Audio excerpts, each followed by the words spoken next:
Fala galera, bem-vindos a mais um episódio do Café com Produto. Eu estou com ele, Bernardo Simonassi Moura, o talento capixaba, o único capixaba a passar a aprovar uma empresa no processo de aceleração do IC. Fala, B, tudo bem, cara? Fala, Felipe. Eu queria agradecer aí pelo convite. Sou o Bernardo, né? Sou o CEO e um dos fundadores aqui da BindPay. E a gente está construindo, né, uma API de stablecoins para pagamentos globais. Eu adoraria compartilhar um pouquinho aí a nossa história com vocês. Não, cara, muito foda. O B é um cara da nova geração aqui, capixaba, super talentosa, empreendedora. Eu venho acompanhando o trabalho dele sem querer, esbarrei com ele lá atrás no LinkedIn, ele comentando umas coisas, falei assim, rapaz, o cara de Vila Velha tá mexendo com coisa de API, de stablecoins, estava nos Estados Unidos, você vai contar um pouco dessa história. E, cara, depois fiquei, porra, vibrando quando vocês foram aprovados no IC. Para quem não sabe, é a aceleração mais importante do mundo, né? O pessoal lá do Vale do Silício, da Y Combinator, uma aceleradora super conceituada. Não é fácil esse processo, é um processo seletivo extremamente difícil. E todo mundo que passa por lá vive uma experiência e tanto, que é o que o Bernardo vai contar aqui para gente. Sem contar dessas turmas de aceleração do IC saíram grandes empresas, né? O Bernardo vai também contar um pouco disso. Mas antes, quero convidar você, meu amigo, a dar um like neste canal, a deixar o seu comentário, a escrever aqui no Café com Produto, deixar sua crítica, sua sugestão. E um agradecimento especial à galera que apoia esses episódios, esse humilde canal. Marcel Almeida, do curso PM3. Obrigado, Marcel. Se você não conhece a maior escola de produtos do Brasil, vai lá que você vai ganhar essa canequinha especial aqui, ó. Pode cobrar o Marcel que ele vai te dar, ó, tá? Só chamar ele aí no LinkedIn. E o pessoal do Sebrae Lab, Filipão Lago, que sempre apoia a gente aqui no canal. Ô B, conta essa história aí, cara. Você sai aqui de Vila Velha, vai para os Estados Unidos, monta uma API. Primeiro explica pra gente o que é o BlindPay. Beleza. A BindPay, né, como eu comentei, uma API de stablecoins para pagamentos globais. Só que quando a gente fala isso, pô, beleza, mas o que é realmente? A gente basicamente cuida de toda a parte regulatória e de compliance para que empresas ou pessoas consigam movimentar dinheiro em várias regiões do mundo, utilizando moeda fiduciária, né, real, dólar, e stablecoins, através de múltiplas blockchains. E a nossa solução ela é mais voltada para a API. Então, são desenvolvedores, né, de empresas que conectam a nossa API para habilitar toda essa orquestração de pagamentos utilizando esse novo tipo de tecnologia para pagamentos em si, né, que é stablecoins. E aí, só dando um pouquinho mais de contexto, né? Hoje a gente já processa mais de 5 milhões de dólares por mês. Caraca. Então, a gente cresceu bem, né, nos últimos meses. E a gente levantou, né, a rodada de aceleração da YC, mas a gente vai divulgar em breve que está vindo aí mais uma novidade em relação a fundraising. Maravilha, meu irmão. E, cara, recentemente, Roberto Campos Neto, o nosso ex-presidente do Banco Central Brasileiro, esteve no programa do Pânico na PAN, na rádio, e ele falou exatamente sobre isso, cara, assim, né? Por conta dessa guerra agora tarifária dos países, né, ele foi perguntado se, e aí, cara, agora o dólar acabou, né? Assim, qual é a outra moeda que vai ficar acima do dólar? Ele falou que, cara, ele acredita exatamente que não vai ser a próxima moeda, vai ser as tecnologias digitais, né? Movimentação digital de dinheiro. E, porra, o BlindPay tá na crista da onda. Parabéns, viu, B? Mas, B, cara, e aí? Como é que você teve essa ideia de criar esse produto? Como foi esse processo de criação, de discovery? Eu sei que você foi para os Estados Unidos um pouco antes, trabalhar nisso. Cara, conta aí. Na verdade, né, só começando um pouquinho antes, né, eu trabalho há um pouco mais de 7, 8 anos como desenvolvedor, né, de engenheiro de software e também como designer de produto. Então, eu nunca trabalhei só na parte de software, sim também na parte de ideia, de criar coisas do zero. Animal. E o pessoal chamou de design engineer, né? O pessoal inventou um termo para isso. Só que eu sempre fiz os dois, sempre achei muito legal. E aí, na verdade, quando eu comecei essa ideia, eu não estava nos Estados Unidos ainda não. Foi tudo aqui de casa, aqui em Vila Velha. Sim, Animal, animal. eu tinha uma startup antes, né? E aí eu saí dessa startup que eu fundei para trabalhar numa empresa de fora. E essa empresa de fora, que foi meu trabalho anterior, a gente criou a primeira plataforma de payroll, né, de folha de pagamento global, utilizando essa tecnologia de stablecoins. Então, basicamente, as empresas depositavam stablecoins ou dólar na plataforma, pagavam os contractors, os funcionários, e os funcionários poderiam escolher sacar em stablecoin ou sacar em moeda fiduciária. E eu entrei nessa startup quando tinham menos de 10 pessoas, era muito pequeno, eles tinham acabado de levantar uma rodada seed, então eu era muito próximo do CEO e do CTO. Então, a gente construiu muita coisa junto, né, do zero. E aí, trabalhando nessa startup, eu percebi o quão difícil era para uma empresa de criptomoeda, né, de blockchain, que querendo ou não, stablecoin é uma criptomoeda, a se conectar com empresas do mundo tradicional, por exemplo, bancos parceiros, PSPs, né, era muito difícil você fazer um onboard porque a gente era considerado de alto risco. E as soluções que existiam na época, né, para você movimentar dinheiro entre moeda fiduciária e stablecoin, eles cobravam mais de 5, 6, 7% de taxa, né, para fazer essas transações, e a API não existia, era tudo via interface. E aí eu pensei, poxa, por que não tem ninguém criando operação em vários países, conectando com bancos parceiros e oferecendo uma API mesmo para que empresas consigam conectar, né, e fazer esses pagamentos? Mas por que eu pensei isso? Não foi algo assim que veio do nada, né? Porque eu pensei isso porque no mundo tradicional hoje, se você pega um mundo que não tem nada a ver com stablecoin ou cripto, aconteceu isso. Empresas como a Tunis, Currency Cloud, Xendit, tem várias empresas no mundo tradicional que eles foram criando operações nativas em vários países e criando uma API que aceita dólar, né? Então você deposita dólar e você paga, né, nesses países sem ser com o International Swift. É pagamento local mesmo. E aí eu pensei, poxa, talvez eu possa construir algo parecido, um escopo um pouco menor, né? Vou começar aqui Estados Unidos e Brasil, e depois eu vou crescendo aos poucos. Então, foi assim que surgiu a ideia da BlindPay. Que animal, mano, que sacada. E o B, conta pra gente aí como é que foi, né, a chegada aí desse processo de aceleração da OIC, cara. Como é que, então, se você sai dessa ideia do zero, a coisa ganha tração, acredito que você, né, deva ter trazido sócios aí, até vocês decidirem fazer a aplicação e receberem a notícia de que foram aprovados. Conta pra gente essa jornada. Essa jornada é muito boa, do início ao momento da aceleração. Então, quando eu comecei a ter essa ideia, né, tudo que eu fico animado, assim, eu começo a fazer como se fosse a coisa mais legal do mundo. Então, todo dia eu comecei a desenhar, né, no Figma como que seria a plataforma em si. E aí, eu trabalhando nessa empresa que eu estava, né, eu comecei a divulgar sobre esse projeto, porque tem vários hackathons globais, né, que você pode chamar atenção para o seu produto, e eu comecei a aplicar para esses hackathons. E foi engraçado que no primeiro hackathon assim, que eu comecei a divulgar e postar sobre a ideia, eu fui demitido da minha empresa. Essa história é muito boa. Só resumindo aqui, eu estava lá no Outback, assim, com a minha noiva, com alguns amigos, e aí a minha noiva falou, nossa, a vida tá muito parada, né? Podia ter uma fofoquinha, assim, para aquecer, né, a vida e tal. E aí, nesse mesmo dia, na mesma noite que ela falou isso, eu recebi a mensagem que eu tinha sido demitido. Então, eu pensei, poxa, eu tenho uma ideia legal. Eu tenho um dinheiro aqui guardado, né, uma reserva aqui de emergência que eu criei.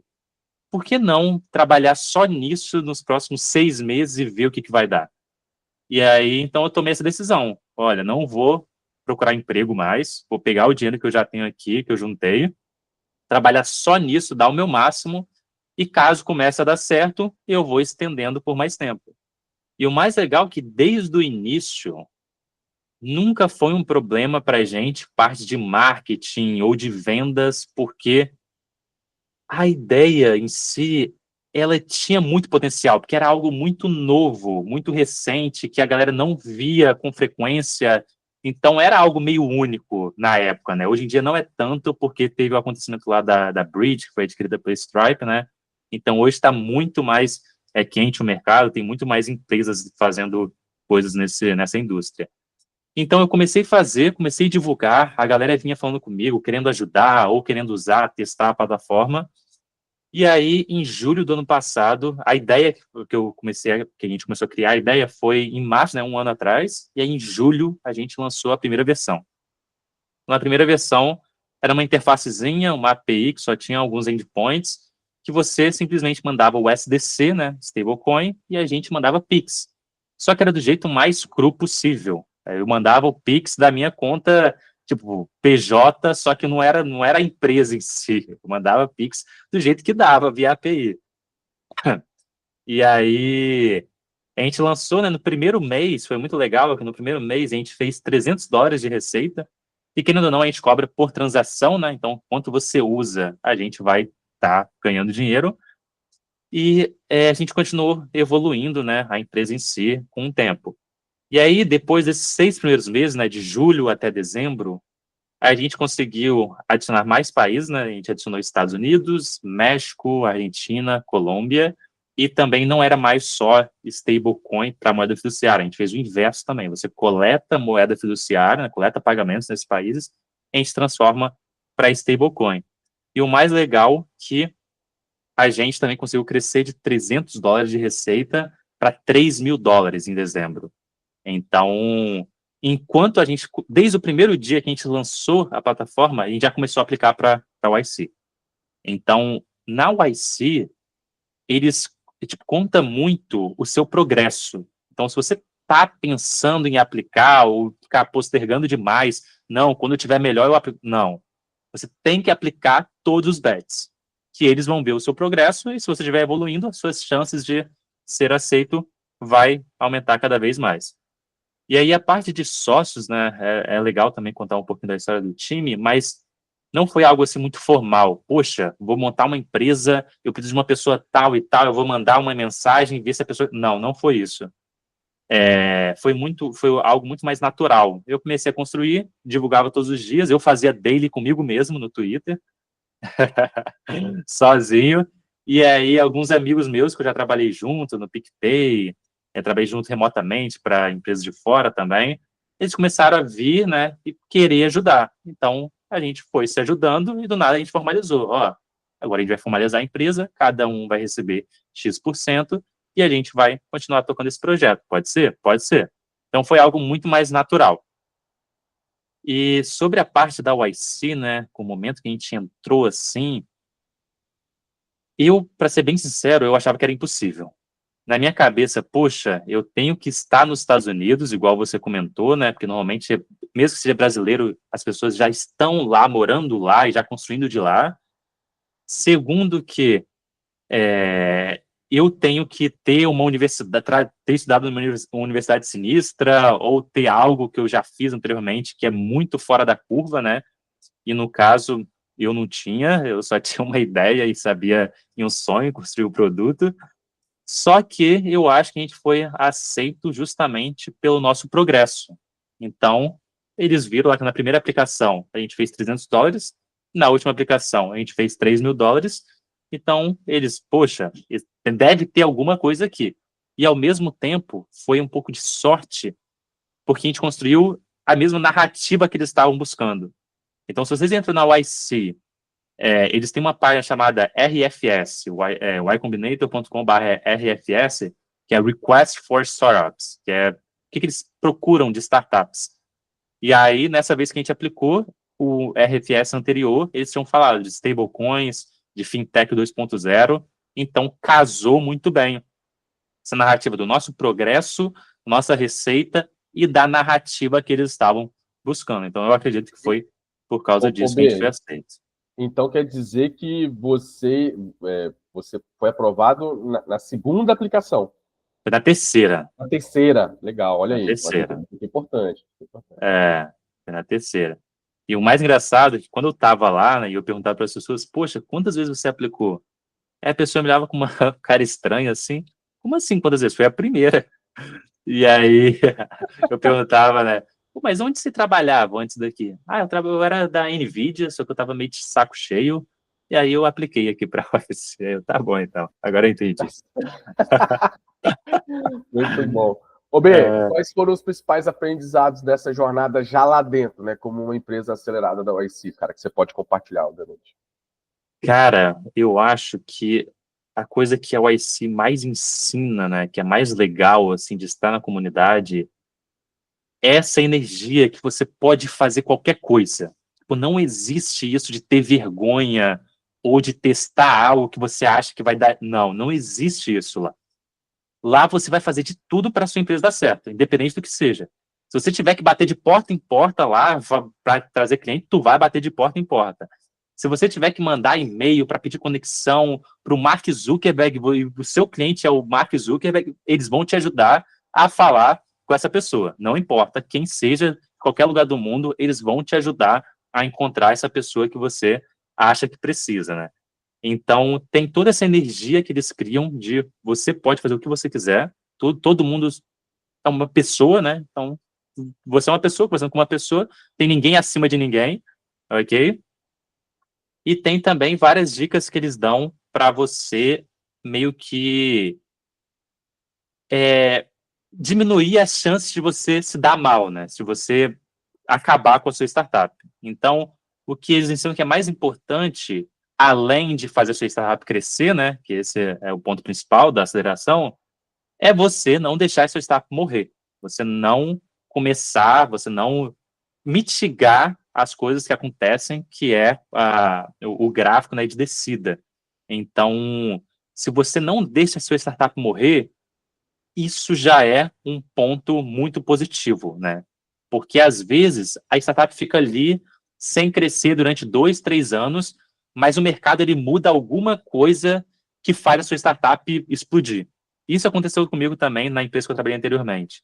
Eles estavam muito ali, quase morrendo, né? Faltava ali alguns meses de runaway, e aí, do nada, o mercado mudou completamente e eles estouraram. Então, um dos pontos mais importantes que eles ensinam não é só como crescer, e sim como não deixar essa startup morrer com o dinheiro que eles investem, né? E com que os outros investidores também investem no final do bet. Cara, animal, cara. Ô, B, a gente se despedir aqui desse episódio super especial. Para quem não conhece o Bernardo, basta segui-lo lá no LinkedIn. Ele é super acessível, tá sempre lá, muito ativo. Cara, deixa aqui para essa audiência um livro, um podcast, um perfil no LinkedIn que você segue que te ajudou nessa jornada de construção e agora, né? Vamos lá, na jornada de construção do produto, que agora você já está numa outra fase, né? A fase de escala aí Mas assim, nessa fase que você estava ali sozinho, construindo as coisas, cara, que livro que te ajudou, que podcast ou que perfil contribuiu para aquele momento? De construção de produto, para ser bem sincero, no meu caso específico, eu nunca li nenhum livro assim de produto especificamente. Foi muito autodidata, assim, eu vendo coisas que me inspiravam. Então, por exemplo, a história do fundador da Resend, né, que é brasileiro também, o Zeno. Ele, Sensacional. Zeno, por favor, vem aqui nesse episódio. Não me ignora, não, cara. Pô, a gente te amo pra caramba, te amo muito. Você é um. E ele é um cara super, assim, né? Low profile, né? Tipo, um cara que sei, ficou muito sei. abaixo do radar. E é uma grande inspiração, cara. O Resend é muito foda. E o Zeno já é ativo da comunidade já há bastante tempo, né, galera? Já manja ele. Isso, então a gente pega inspiração, né, principalmente de brasileiros, assim, que se destacaram lá fora, né? Então eu recomendaria seguir o perfil do Zeno. Mas também tem outros tipos de produtos e founders também internacionais, por exemplo, a galera da Linear, né? Os fundadores da Linear, os fundadores do Tailwind. Então, eu, como sou desenvolvedor, né, eu conheço mais a galera que é um pouco mais técnica também. Então, fica aí para a galera pesquisar um pouquinho sobre. Maravilha. Ponto final nesse episódio, galera. Tudo que o Bernardo falou aqui vai estar na descrição. E até o próximo episódio. Valeu!